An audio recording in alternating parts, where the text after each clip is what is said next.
नमस्कार, गुंजन रेसिपी मराठीमध्ये तुमचे खूप खूप स्वागत आहे।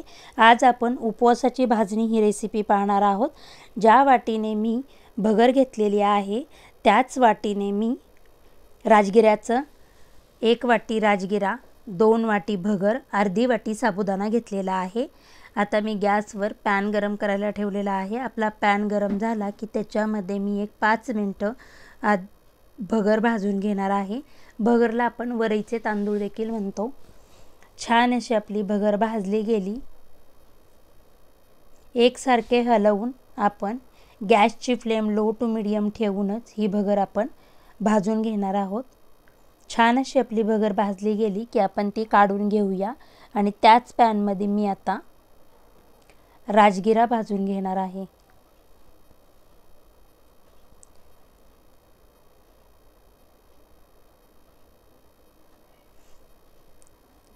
5 मिनिट आपण राजगिरा भाजून घेऊया।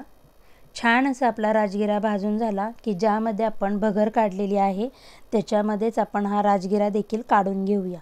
आता त्याच पॅन मध्ये मी अर्धी वाटी साबुदाणा टाकून 5 मिनिट साबुदाणा मी भाजून घेणार आहे। साबुदाणा मी इथे जास्त टाकलेला नाहीये कारण साबुदाण्यामुळे आपण जे थालीपीठ म्हणा किंवा दशमी म्हणा करणार तर ती कडक होते, त्याच्यामुळे मी इथे साबुदाण्याचा वापर कमी केलेला आहे। छानच आपला साबुदाणा भाजला गेला की आपण हे सर्व एकत्र मिक्स करून घेऊया।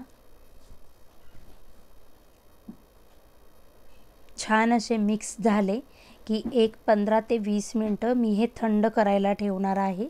त्यानंतर मी हे मिक्सरला किंवा गिरणीमध्ये दळून आणू शकतो।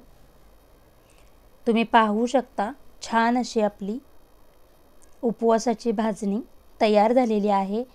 या भाजणीपासून आपण उपवासाचे थालीपीठ, पुरी किंवा दशमी करू शकतो।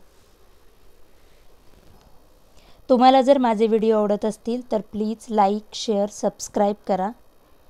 अशा पद्धतीने आपली उपवासाची भाजणी तयार।